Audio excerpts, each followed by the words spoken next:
Good morning, everyone. I thank the management, the staff, everyone of the college for have given me the opportunity to share my small work on wearable antennas, wearable devices in this platform. So, since it's a first session, I just thought let me give a touch on antennas, and then we will move on with the wearable applications and everything.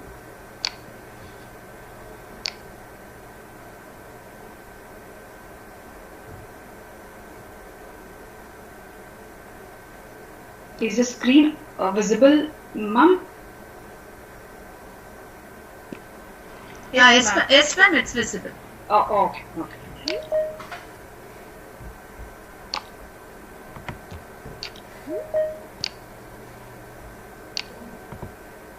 Okay, so before we move on with the actual session on today's topic on research ideas on wearables, I'll just give a glimpse on antennas in a very different and easy perspective so that we enjoy the session over the next 1.5 hours. Any doubts, anything, please put in the chat box so that we can have the interaction at the end of the session. So my team at MS Ramaiah Institute of Technology, myself and Dr. Vishwanath, so we extensively work on wearable antenna, mainly for health monitoring systems. Integrate the complete device along with the sensors for health monitoring so that it seamlessly communicates, and at the same time it should not affect the human body also. So two major things comes in a picture there. So as in then we proceed, I'll tell you what all so far the work has gone with it. So coming on to the basics of antennas. So we always have a feeling that how does a system or what is the necessity of an antenna itself. So let me start the talk from there. Is it really required? Do I really need an antenna for these kind of any communication which has to move in from wired to wireless medium? What would you answer? You can just answer to yourself. Is antenna essentially needed for my wireless communication? Well, if it's a yes, okay. If it's a no, then again you can answer to yourself. If it's definitely an yes, then why do I do not turn on my TV antenna, my car antenna or something if I have to listen to FM signal? We traveling in car usually do not have that antenna open or something, that telescopic antenna. It's usually kept low. That's the antenna. Even if it's not working, we can happily listen to FM station, right? So does that mean I really don't need an antenna to throw out my energy from wired to wireless, or probably get back the energy from wireless to wired medium? What do you think? Do I really need an antenna? So it's basically like, what am I doing in the signals, whatever we call it in wired medium, is now supposed to be thrown out in the wireless scenario. Yeah. As good as I'm right now in a room, I need to go out. What do we do basically? I just have to open the door and let myself out. So does the same thing, it's always good if we correlate things, whatever is happening in technology based to whatever happening in the daily life. So things get very easier for us to remember, probably analyze and put it again to the students also. So always example which is happening. So today, there are a number of equations also to justify these things. So I'll not go deep into Maxwell's equations, how exactly the boundary conditions are applied. I just want to tell in a very superficial way so that everyone understands and convey the same information to others also. So that life gets easier. People are not much scared of, oh my god, electromagnetics and antennas are too tough. I wish I make it much more easy and fun. Please don't take me wrong if I give some silly examples also. So my point is, if I want to go out, the simple way is open the door and let myself outside. Yeah.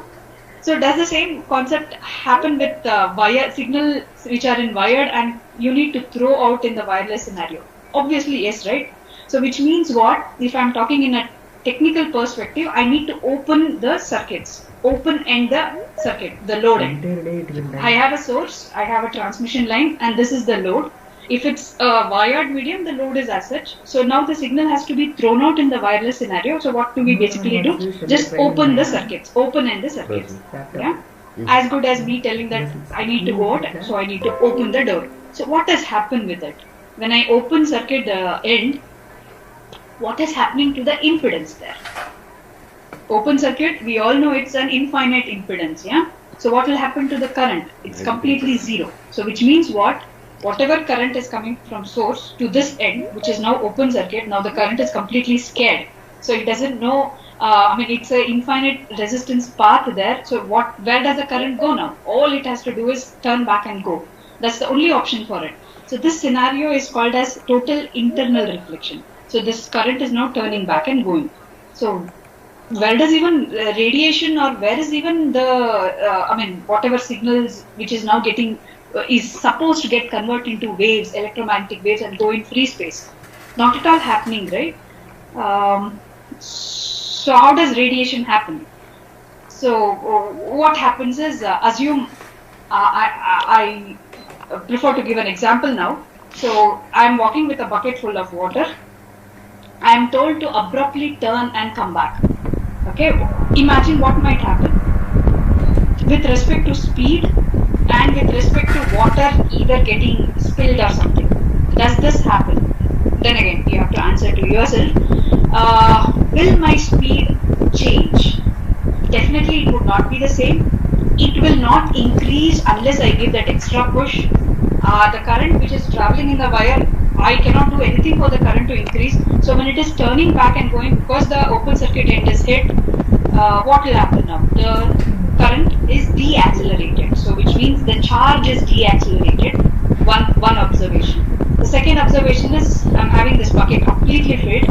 I'm walking very stable. By the time I turn and come, don't you think, even any ideal case, there will be a small spillage of this water?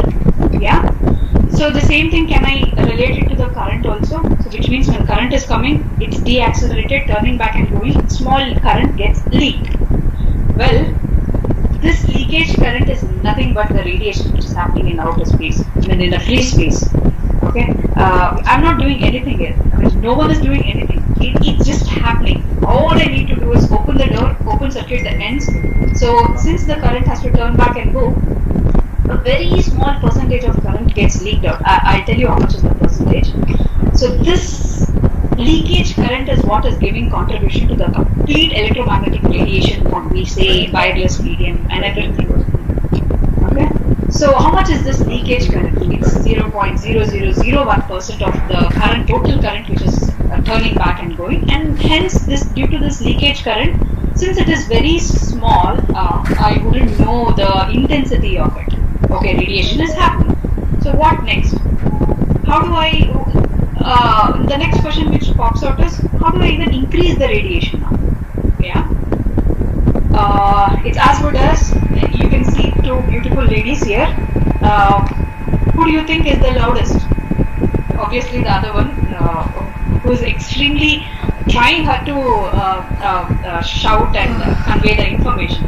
So can I relate that also? Whatever I am talking right now probably would reach few meters. If I want to increase the distance covered, what will I do? I'll just shout more, with more pitch and much louder. Will the same concept happen here? If I increase the current, okay, if I increase the power with which the signal needs to be transmitted, increase the power, so increase the current and hence increase the leakage current. Would that be a good answer for me? Because I need to increase my radiation now, the distance covered by by whoever it is. I still haven't come to the antenna part at all. The leakage current is just happening on its own. There's no antenna still there yet. So can I do that? Do I have the liberty to keep increasing the power? No, right? If it is an isolated place wherein there is no living thing at all, I can very happily play with the power. But if we talk about wearable itself, it's completely owned by us, right? So I cannot play with power. I have to be very careful so that, if it is health monitoring, the patient is already sick, and if I play around power, if I give him a device wherein I say you might get radiation hazard also, you think he will even entertain it? No, right? So power is completely limited in wearable applications. So we have to be very careful with power. So with the limited power with which I can play around, what else can I do to increase the radiation? Yeah, that's the second part which we have to think about. What's the solution? So, okay, let's come to the basics of antenna here. So, as we see on the screen here, this is a simple waveguide which is in which the signals are being transmitted, the waves or whatever we call. Then again, it would be me or my friend. The same thing, the bucket story comes in the picture now. In which of these, so the same guy who's carrying a bucket of water, turning and coming back, abrupt turning back, and I tell him to take a huge turn and come back. Okay, so the time taken to make that huge turn and come back will be more, yeah. And second thing is probably more the water would be spilled there, which means what? More the leakage current, yeah, and hence more would be the radiation. As simple as that.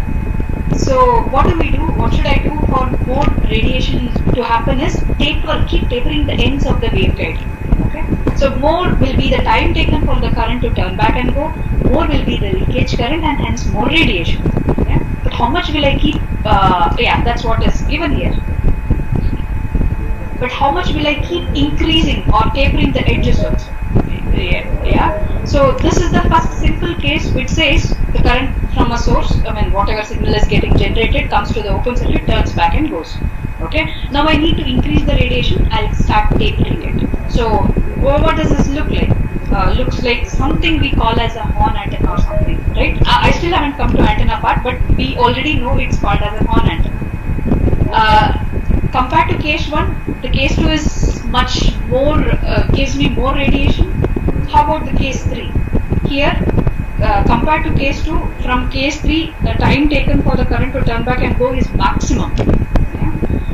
And hence more leakage current and more radiation. So what is this kind of antenna called as? Wherein I have two ends exactly perpendicular to each other for a waveguide. It's a dipole antenna, right? Well, coming back to the next extreme, the final extreme, wherein I still start tapering it beyond this perpendicular line. So what do you think happens? So the case 4 is exactly same as case 1. It is now invisible for the current flow to make out the tapered beyond this perpendicular point. Right? So the solution is what? How much more can I taper is with the case 3. So that is tapered till the perpendicular, I get the maximum radiation. So now what happened? A simple waveguide, I started tapering it, right? Now I have a guided medium, wired scenario, unguided medium, that is my wireless communication. Who comes in between? So that structure which is in between these guided and unguided medium, which helps me to transmit signals, electromagnetic signals, or receive something from the free space is called as antenna. Okay? So that structure. IEEE has a very nice definition for it. You just have to remember 3 R's there. So it is radiate, receive, radio waves. So that's what an antenna does. Yeah, so that's what it says here. So antenna is basically a structure between guided and unguided medium which helps me radiate, receive the radio waves. Okay, don't mistake me looking at the slides for what is an octopus doing here. Well, we have n number of communication happening here, right? But for every different communication, we need antenna. I just named a very few on the slide here, each operating at different frequencies. Yeah. In that scene, how will I design my antenna? How will the antenna know that I need to catch 2.4 gigahertz itself? Or if it is GSM, how will I know it needs to catch this Airtel signal or whatever it is, BSNL, whichever, at 900 megahertz, 800 megahertz? How does it know? How does the antenna know that I need to pick this signal? So it's not that the signal will search for the antenna and go. All the signal, if I take, right now where I'm sitting, I have my Wi-Fi modem, I have 2 phones of mine. All the signals are falling on it. How is my antenna sensitive enough to know that I need to pick this signal itself? That's something to be thought about, right? So that's what is the question posed now. Well, let's come back to a very simple theorem which we have learned in our very basic maximum power transfer theorem. So now what it says is, I started with the concept that I have a source, I have a waveguide. At the end, at the load, all I need to do is remove it so that the wave goes back. Now that removing open circuiting part is now fitted by an antenna. Okay? What is maximum power transfer theorem? If I want maximum power to be transferred between source and load, the impedance of both should be matched, right? So does that mean the impedance of antenna should also be taken care at 50 ohms? Should be taken care. The impedance we'll see later. Should it be matched or not? So the answer is obviously yes, right? The impedance should definitely be matched. That gives us comes to the next question. Should antenna impedance also be matched to the source impedance? Obviously yes. So how much is that impedance now? Antenna designed by n number of companies, n number of users, n number of people. Shouldn't there be one universally accepted value of an antenna? Or any device which we are connecting so that the impedance gets matched? Yes, we do have a value for it, which is 50 ohms. So it's as simple as I have a signal generator and a CRO. When I connect that, I exactly get whatever signal I would have given in the signal generator at the CRO. It is 1 volt, I get 1 volt. That doesn't happen. I tune in something with the CRO. Right? I have a potential meter. We change the impedance so that it matches. So every given device, the impedance has to be matched. So when I say 50 ohms, it means it's pure resistor. The no reactance part, plus or minus J0 it is. Okay. So something magic happens. So what happens is when I need not do anything for the impedance matching to happen. All I have to do is when I design an antenna, the first thing which we need to ask ourselves is what is the frequency at which it needs to operate. Once I know the frequency, I can easily calculate the wavelength, and if I design the antenna depending on its wavelength, the impedance gets automatically matched to 50 ohms. Okay. A simple example are Wi-Fi modems. We have a stick there which is a monopole antenna. So this antenna, if we measure the length and go back and find out its frequency, it will give me at 2.4 gigahertz. So usually the length of a monopole will always be lambda by 4. If I come to a dipole antenna, it will be lambda by 2. So as such, we know the standard dimensions of a few antennas. So as long as I maintain the dimension of the antenna for that particular frequency at which I am designing it, the impedance completely gets skewed to 50 ohms. So that's magic which happens. I am not doing anything for impedance matching. It's just happening. Okay, that's one major delightful thing which happens with antenna. Well, why did this story come in the picture? I'm sure everyone knows this story. 6 blind men are told to touch the parts of elephant and find out what it is. So each one has their different notion. So you would be, each one is correct then again, right? So for one person who is touching the tail assumes it's a rope, and the other one as such, whatever you see on the slide here. But when I pull it, when I consider each one's notion and try to understand, I get a bigger picture that it's elephant. So why am I giving you the story when I'm talking about antennas? Are antenna elephant or something? No. Well, okay. So why have I told that a story about elephant is, if I am looking at antenna from a radiator perspective, for him it is, antenna designer, he is only seeking about looking at antenna as a radiator perspective. Either the pattern is omnidirectional or directional, so that's the scenario for him. But if a system engineer is looking at the antenna, for him it is to treat the RF link. So it's a transducer, right? Antenna is a transducer, converting one form to another and everything, from guided to unguided, signals to waves and all those things. So for a system engineer, he thinks it's a transducer. But when it comes to an antenna scientist or something, for him it is understanding the antenna concept as an energy converter. Okay? And if antenna engineer is thinking about it, he looks at it as a transmission line, extension of a transmission line itself. So each one is a part of antenna itself. I put everything, antenna forms.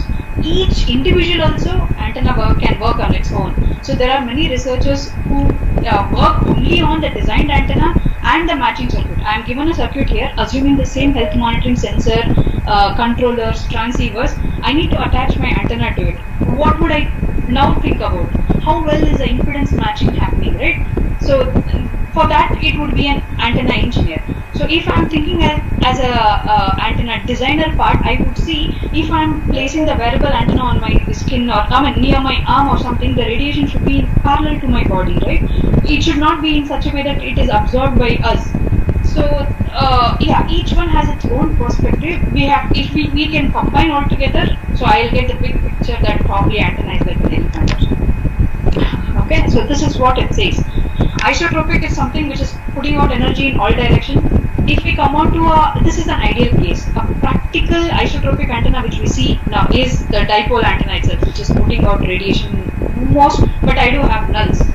Yeah, we usually say it the radiation is in the figure of 8 or donut shape as such. So that's an omnidirectional antenna. Or the same dipole antenna, if I want to convert it into only single direction. I know the receiver, I'm a transmitter. Why do I need to put it in an omnidirectional way when I know the receiver and it is constant?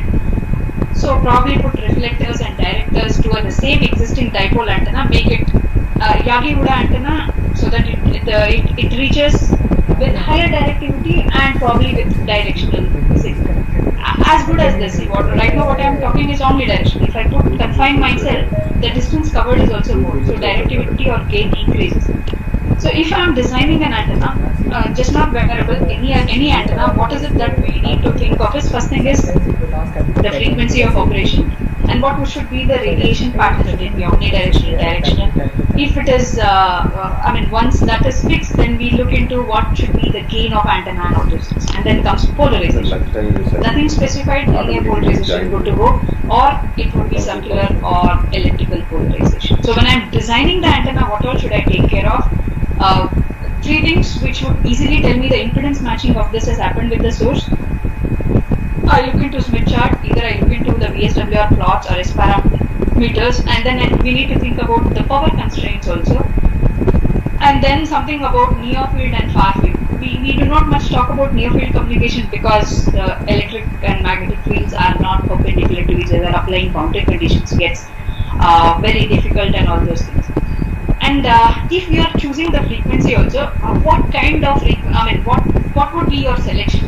If it is a single frequency of communication happening, you just have to design a resonant antenna. Yeah. So one antenna operating at one frequency. Okay. As good as good old days cell phones, we just had one kind of communication happening. They call hello, hi, and just drop it down. So one frequency was enough to channelize the communication and everything. But today, what all we have? So many things, so many different frequencies are being used. There's definitely not so many antennas dumped in the phone also, right? So if you have 2-3 different frequencies covered, probably design an ultra wideband antenna. Ultra wideband is nothing but if you have a coverage of bandwidth more than 500 megahertz, it will give me an ultra wideband. So design an ultra wideband so that all the frequencies get incorporated with it. But the disadvantage is, what happens to the frequency which I am not using? And that's a waste, right? So if that is a constraint, go to a multi-resonant antenna. Which means whatever frequency you want to hit, you design the antenna to hit only those frequencies, as you see in the last diagram here. Okay, so you just put a question to yourself: which is an ultra wideband good for us mobile communication, or probably a multi-resonant antenna? So you will get the answer for your own, looking into the conservation of whatever it is, multi-resonant. But there are a lot of design challenges if you are going to a multi-resonant antenna. But thanks to nature again, a lot of things have come up: metamaterials, fractals, defected ground planes, EVG structures, which will help us giving multi-resonant and many much things there. Well, what is the main trade-off or compromise if I need to do? If I need an ultra-wideband antenna, obviously the gain is something which I need to compromise on. Yeah. If I need high gain, it would be a narrow band. So there are few trade-offs which we need to compromise on. Okay, I just did a small video on to understand what is near field and far field. So you can just see the video and understand that. See, whenever I throw a stone in water, what is the first thing which we think about? Oh yeah, very nice ripples are happening. But what is happening exactly at the point where the stone is touching the water? You can just see the video and later we'll discuss on it.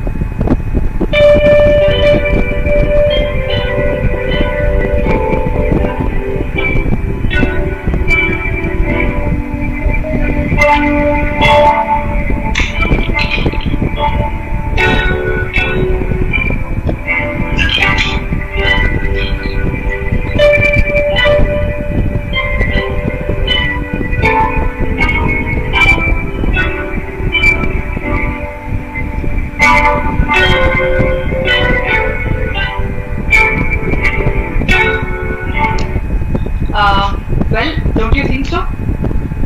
Exactly at the point wherein the stone is hitting the water, there is disturbance, and then the ripple starts uniformly. So the point wherein the disturbance is there, and then the ripple forms. The disturbance part is NFC, which we can easily relate it to our electromagnetic life also. All we say, for us, things gets very easier when I look into this concept, wherein electric field and magnetic field are perpendicular to each other, and again perpendicular to the direction of propagation. So when this doesn't happen, when these two are not perpendicular to each other, life gets a bit complicated in designing many things. So when I say the disturbance, that is nothing but the near field communication, and then the ripple starts is my far field communication. It's just a simple thing so that it's understandable. Okay, and next thing is we talk a lot about microstrip antennas. We know many advantages of having it. First thing is, why do I need an antenna which is outside my system? Let me embed it inside, so that impedance matching, compact size, many things comes in the picture. All I need to do is to have a substrate which is a dielectric material, neither a good conductor nor an insulator. It should be a dielectric material on which I would be putting a good conductor patch on it. Either it would be a copper sheet or silver or whatever it is, and then there's a ground there. So this is my simple microstrip antenna concept. So the dimensions are designed according to the frequency, and since it is on a substrate, two other things comes in the picture, just not the frequency. We need to know what is the height of the substrate. We need to know what is the dielectric constant of the material. These two has a major impact in understanding many things. We will discuss about that. Well, this is microstrip antenna, or in a simple language we call it as a printed antenna or a patch antenna. For a very good performance, a thick dielectric substrate is always good, which has a good height, much thicker, and low dielectric constant. So which, if I choose this combination, it will probably give us a better efficiency, larger bandwidth and radiation. But if I have to look into flexible, then I cannot have a thick dielectric substrate. It would be a very thin substrate material. Then what are the challenges would I have if I am going to a wearable antenna which is very flexible, conformal, or probably even a textile material, the fabric. So let's see what happens if I am now jumping into the, we know that microstrip, if it is like this, it gives me good with all these things. If I am going with a thin substrate, what is the compromise I am doing? What else should I do so that I get better performance with flexible antenna? So as we see, we have n number of shapes for patch antennas: rectangular, triangular, square, circular. So the general, whenever we start, it's always the rectangular patch, wherein the length of it decides the frequency of operation. The width always controls the impedance matching. Hence, whenever we feed the antenna, it's always across the width, not across the length. Yeah? You would have observed any simple patch antenna which is designed. What's the reason being? The width controls your impedance and many other things. Then again, as we see in the second diagram here, whatever power I give to the antenna, however I give, either through edge, inset, coaxial, proximity coupled, whatever it is, however I feed the antenna, the radiation now should reach the ground via the substrate. But the radiation are just not confined through the substrate, it is going through air also. So that's the difference between the strip line and microstrip line. Microstrip line is on top of it. so the radiation goes into air also. Hence, I get a quasi-TEM wave. Whereas in a strip line, which is in between the substrate, I get pure TEM, but then again, fabrication is quite difficult with that, so we stick on to a microstrip antenna. So since the radiation is now entering air also, now I need to calculate something called as epsilon effective dielectric constant. So whenever we do anything, it's the first thing what we deal about is finding out the effective dielectric constant, because the fields are just not confined to the substrate. It's going through air also. We have a standard equation for it to calculate effective dielectric constant. And then what happens is one more very important thing which I have not mentioned in the slide. Since the radiation gets more confined to the edges of this across the length, so as in we see the diagram here, much of the energy gets confined at the both sides here. So which it looks like virtually the length of it has increased. So when you are calculating, we remove that small delta L. If you have come across or remember the equation, we always do the actual dimension, length of the antenna is taken as L minus 2 delta L or something. So delta L at both sides is prior calculated and deleted, so that when I put back my antenna, inevitably the radiation, due to radiation, the delta L is occurring. So it's always better I delete it prior itself.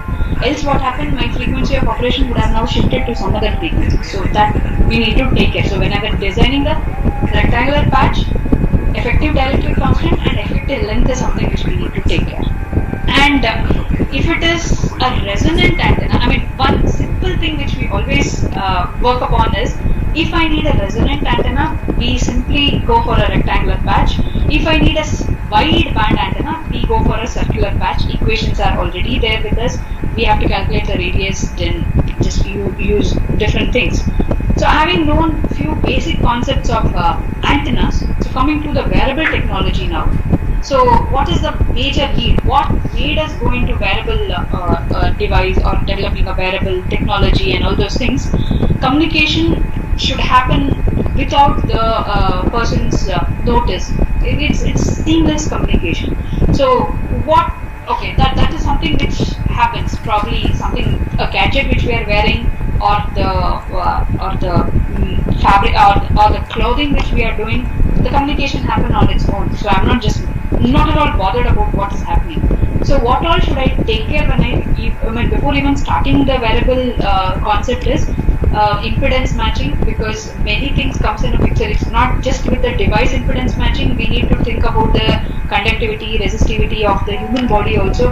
Would it change the performance of antenna if the antenna is kept standalone? If I put it near my human body, many things would, from a human body itself perspective itself, would change the antenna performance. So I need to think about that. Well, additional slots is probably too early for me to say. We eventually, when we started the research, we went to a resonant antenna. Then we found out that there's too many problems with that. Then we went on with the ultra wideband antenna. The major disadvantage is, if I go into an ultra wideband antenna, the gain was reduced. So we thought, let's add some slots to enhance the gain and all. So my research basically sticks to fabrics, checking the antenna performance in all available fabric, flexible one. And motive is increase the gain and at the same time reduce the SAR also, specific absorption rate of a human body. If it is as low as what is given by FCC, we are always happy to use that antenna for a go. So a person is likely to carry a range of devices and sensors, especially medical sensors, to communicate constantly to the outside world. He's just wearing whatever it is and it's doing its job. Okay, so the key technology to achieve this is through a wearable antenna or something. Well, if it is an electronic device on a textile material, it gets very easy to integrate it. As we see, if we can design an antenna on a textile itself, the integration with other devices gets very easier. Now we have the controllers also, which is user friendly with a wearable device. Adafruit has that microcontroller wherein I can just stitch it with the conducting threads, whatever antenna we would have designed on textile using a copper tape or an embroidery, whatever it is, integration with that with the controller gets very easier. Well, material chosen would be very flexible and lightweight. Fabric, you know it. Fabric material have very low dielectric constant, which reduces the surface waves, and hence the bandwidth increases, or it improves the bandwidth. Okay, so the material what we would be choosing will have a very thin height, or the thickness will be very small, and the dielectric constant is also very low. Okay, so all the standards which help us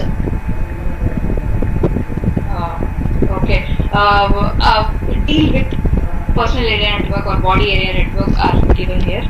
So it's good to go that we can have wireless communication. The standard is already set, so we can have the communication at near the human vicinity. We need to take care of many things. The first thing which would come is the low power wireless communication. So if we take care of that, low power is set for us, and we cannot touch that at all. And what else can I do so that I get better performance? All this things will be seen. So body-centric wireless communication either could be off-body, on-body, or in-body. It depends upon the application. Well, where all can I use the wearable technology? So right from medical, healthcare, sports and fitness, military, track the person, all is health itself. Security, yes, gaming, entertainment, sports. I mean, applications are enormous. What are the challenges which we would be facing, or which we will have to think about before we even drop into or engage ourselves into designing a wearable antenna? Would be a compactness. Yeah. If the size is big, where will I place it? If I'm placing on my arm, it bends. So I have to think about many other things. So as small as possible is good for us. So probably fractals comes in the picture there. Given any frequency of 2.4 gigahertz itself, I can still have a reduced size either with a fractal or a metamaterial, whatever. Low cost, yes, lightweight, should be multi-band if you have to engage with multiple frequencies and all those things. Stable performance under many conditions, so that also should be taken care. Many conditions is body temperature changes from person to person, the moisture or something. Can I reuse the antenna again and again after washing? How about the bending effect? I would have designed the antenna, even though it is flexible on a straight thing. If I bend, what happens to the antenna performance? Will it change the frequency? Will the bandwidth reduce? Should I take care of many other things? So these things comes in a picture. Well, when I'm designing it from a human body perspective, what is happening? Antenna detuning and impedance mismatch or matching, should I take care?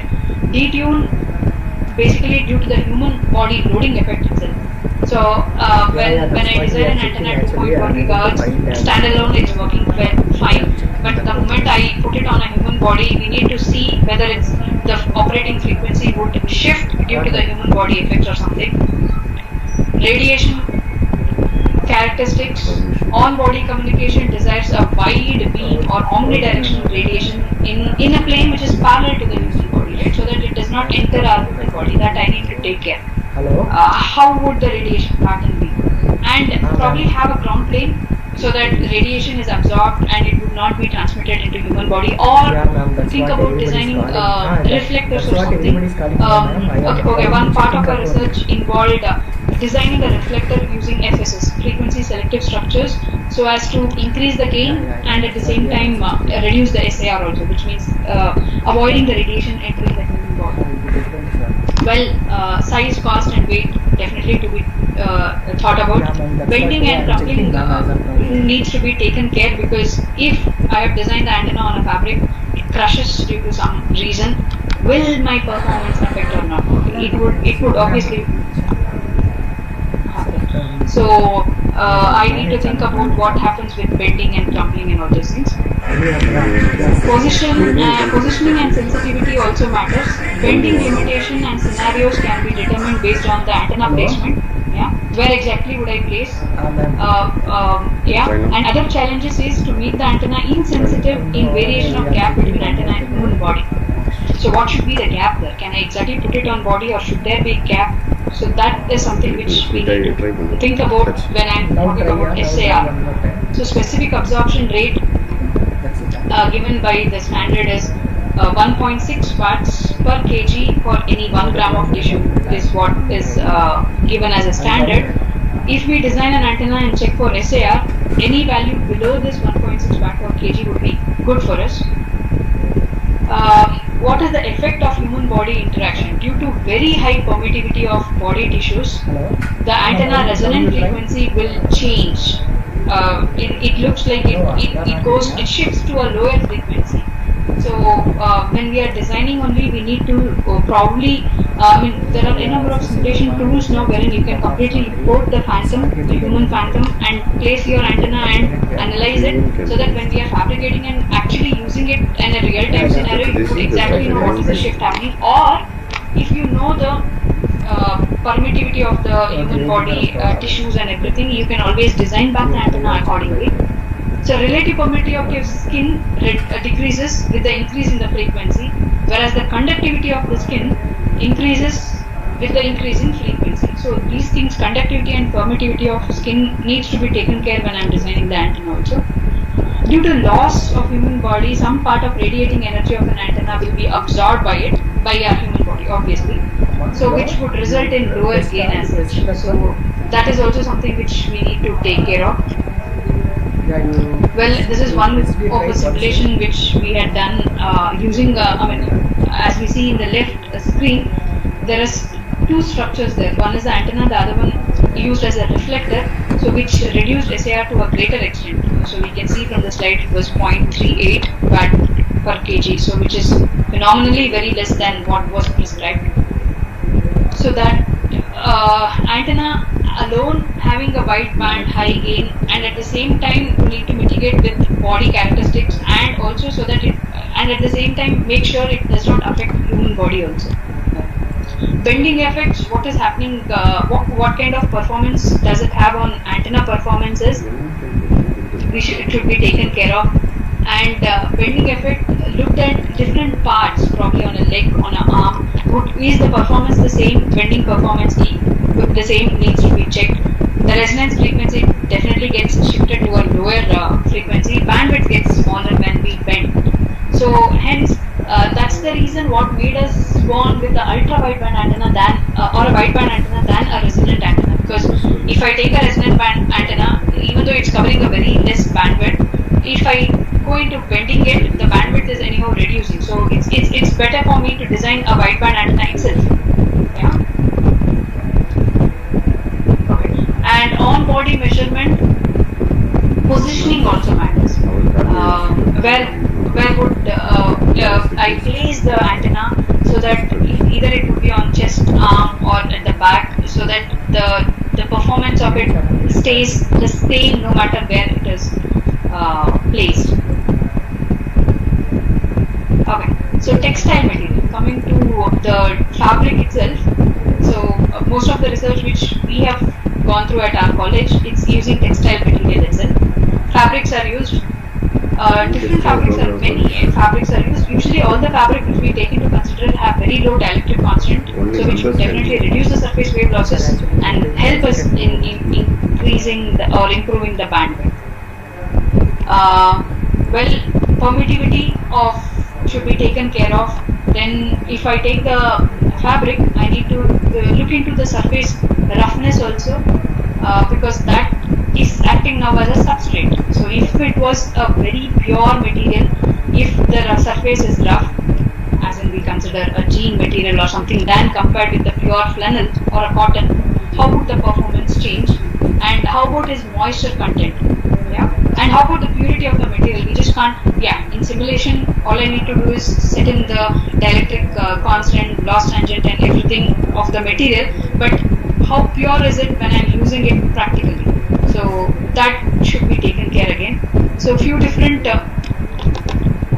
materials fabric which we took for consideration in designing, that was again compared with the standard FR4 with the performance and everything. FR4 has high dielectric constant, but when I compare only the fabric, right from flannel to tweed, we tried all different combinations, that is silk, polyester, jean, found out that few acts really weird and few are really good with respect to gain, impedance matching itself. Okay, and thickness also matters. So the thickness matters if I'm really precise with higher bandwidth, or if we are really planning with a very thin, flexible conformal antenna, we need to compromise with bandwidth. But then again, lower dielectric constant, so somewhere there's a trade-off, there's a compensation happening. And then we need to look into the electric surface resistivity of the conducting fabric also. So we have two different types of fabric. Fabric which is used as a dielectric material, dielectric fabric, or a fabric which is conducting itself. I can simply take a conducting fabric and use it as an antenna. Okay. So I should look into the conductivity of it, the surface resistivity of it, and what is the thickness of the fabric. And yeah, again the same thing. Bending we already discussed. How about the elasticity? Okay. Few fabric, flannel, if I take, it is a bit stretchable, as good as your baleen material or something. But the uniformity of the fabric is very good. So most of the performance with the flannel is very good when or any stretchable skin patches we call.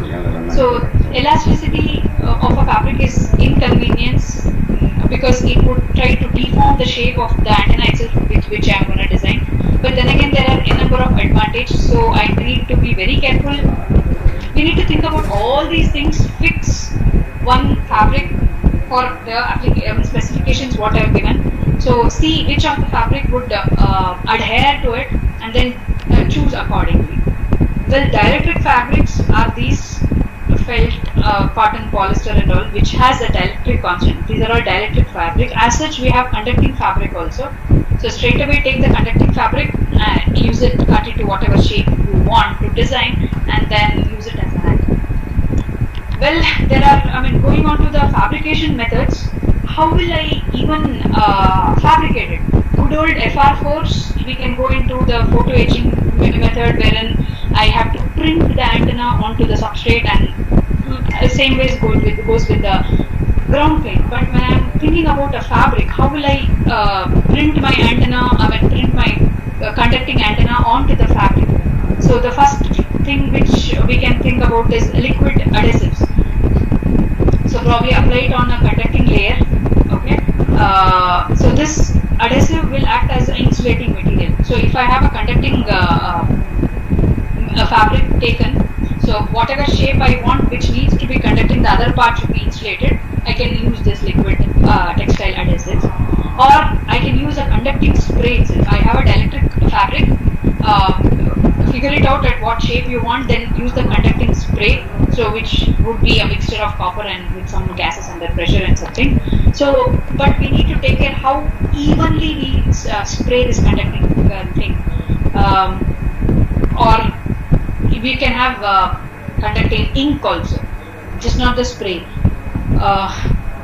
Carbon we tried, or now we have started working with silver inks.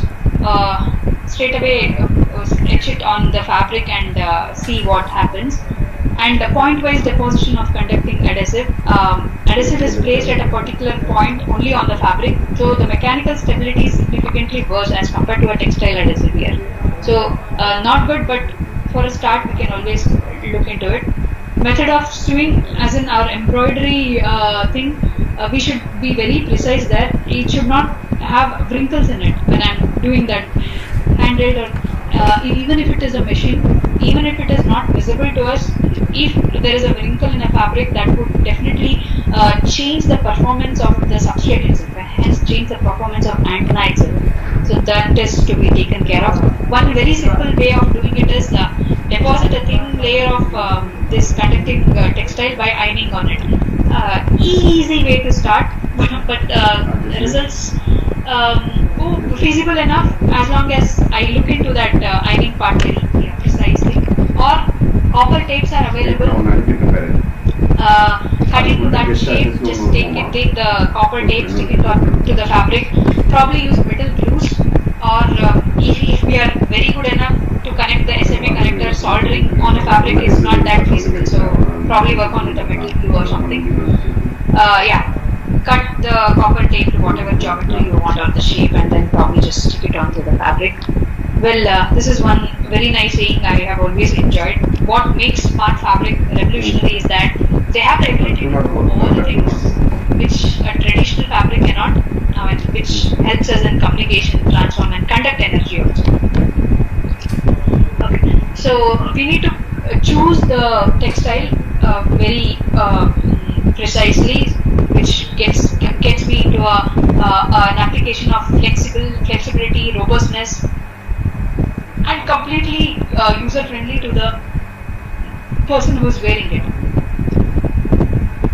We can use conducting threads also, while batteries are directly printed on fabric via conducting inks. So that is also possible. Conducting inks, we all know that it conducts. I mean, it can be used for transmitting signals. So I have an antenna, probably the wearable controllers which are there. Just integrate them or connect them using conducting threads or something. Very good. I mean, applications are enormous there. Yeah, bending if I take care. So what happens basically when the antenna bends on a fabric or something. See, when I'm placing here on an arm or a leg or wherever, back, no more, it's not a problem. But if it is on an arm, it bends, it takes the shape of the arm itself. So in this, what happens is both electric field and current flow would be marginally affected at the edges, right? Yeah, across the antenna line, there will be a higher impact. So when this happens at the opposite edge of the patch, there is a slight reduction. So it feels like the current is not going till the edge of the length. So looks like the dimension has reduced, hence the frequency shifts. So that is something we need to take care, and then again bandwidth also reduces. So since that bending option had to be taken care of, so what we thought was, let's have this wearable technology, let's merge it with ultra wideband technology. So I do get flexible, good conductivity, lightweight, low dielectric constant, exclusive of the textile material. Then again go on to ultra wideband, which has a low power consumption, small size and low cost, high data rates. Yeah, that's needed, right? If I'm monitoring the health of a patient, I need to transmit his health conditions every few seconds or minute or something, so that it is seamlessly transmitted to someone who is monitoring it. Put a threshold, only if it goes beyond a threshold, if the person is alerted or something like that. And larger bandwidth, so data rates will be more there. So a simple, our research started with fixing the frequency of operation at sub-6, around 5 gigahertz. We calculated the radius and everything. Tried with few initial easily available pure materials, jean, flannel, and cotton. We found out the dielectric constant and loss tangent of it, and started designing the antenna at per. Each and every fabric chosen was, the thickness was taken as 1 mm. So one such antenna was designed. We even had a paper from it. Okay, so it was basically a circular patch taken so that it gives me ultra wideband. Slots were created so that the gain is increased. The dimensions are as such. So when we come into the simulation mode, we used HFSS to simulate this antenna. Well, as we see, the gain increased from, without the slots, it was just around 1.6 dB or something. The moment the slots were created, so usually what happens is when the slots are created, which is smaller than the antenna size itself, inductance comes in picture. The reactance part comes in the picture. Looks like the current is retained in the antenna circuit or antenna for a longer time. Hence, the gain increases, the radiation increases there. So the gain increased with the introducing such slots. Maintaining, when I say reactance comes in the picture, we were very happy having a 50 ohm plus or minus J0. When I come back and look into a Smith chart, it's exactly at the center, which is 1 plus 0 J. So when I make slots, the reactance comes in the picture, but we need to make sure play around with the dimension and the power given so that impedance is compromised, and at the same time I get a better gain. The simulation results show that when I see the S parameters at minus 20, the frequency coverage is almost from 4 to 6 gigahertz. So 2 gigahertz bandwidth ultra wideband is very good for transmission. As such, the P gain and VSWR is shown in this graph. Smith chart tells me that the impedance is perfectly matched and the radiation pattern also. Well, this is the current distribution plot of the design. Somehow we wanted to change the structure, make it looks something else, so that it enhances the bandwidth much more and also the gain. So we tried different combinations and ended up with this kind of structure. Looks weird. Different slots where, I mean, there's a huge impact of having a slot exactly near the feed line or away from the at the edges. All those things were studied and the structures was implemented, so which gave us a much better result as previous one. Well, to start with, right now we have conducting units and sprays. So initially we didn't have the liberty of, when we started the research probably 5 years back, we had this pre-peg. It's a pre-peg. Pre-peg is nothing but a very thin FR4 sheet. A very thin one, wherein the copper is etched on a very flexible FR4. This was considered, and then that was glued to the fabric. That's where we started. But now, since the pre-peg involves other material also, the performance would definitely change. And I'm using adhesive also. So the research started with that. Now we have gone into the screen printing or whatever, printing it directly on a fabric itself. So when I see the performance, initially with that a simple slotted antenna, we got the gain at around 3 dB, and with this weird structure, we got the gain at around 5 dB or something. And then again, impedance matching was looked after, taken care of.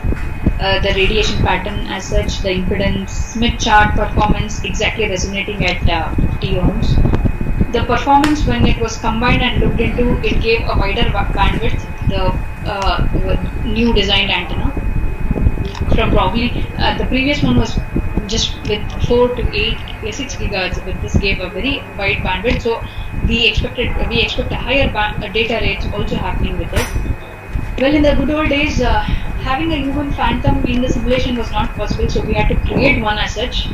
Antenna with an air gap, then considering the phantom, a human body phantom, a homogeneous one was considered, which had dry skin, the fat and the muzzle, each of its dielectric constant and all was taken into consider.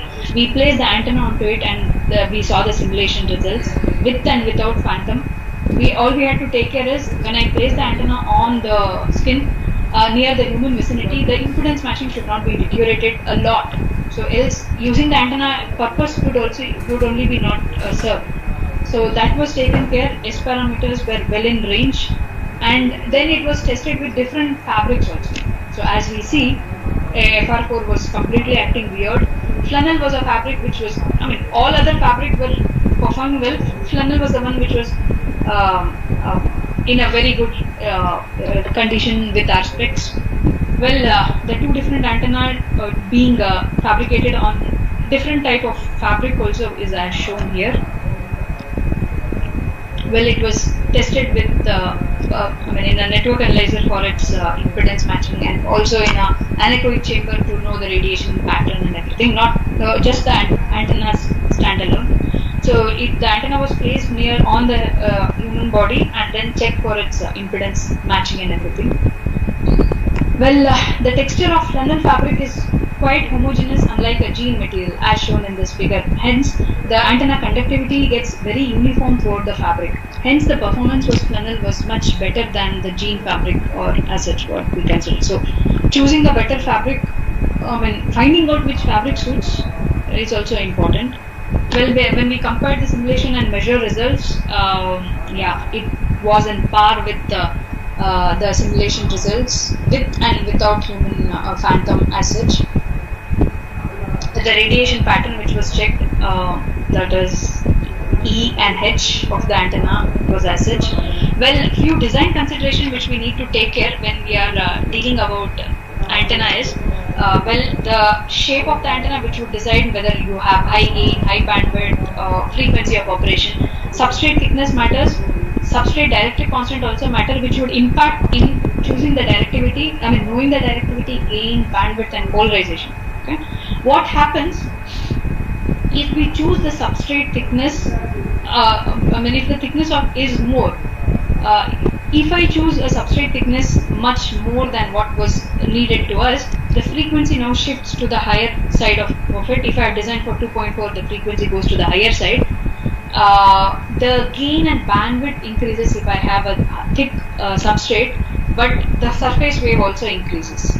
Okay, so we need to be very careful when we are choosing the substrate. At the same time, what happens if I choose a material which is having a higher dielectric constant itself? So the gain, directivity and all are decreases a lot, but antenna size reduces. So there's a very precise knowledge which we need to know when we are choosing a kind of material. Should it be very flexible? So since we are talking about wearable, I cannot go into a higher, much thicker substrate.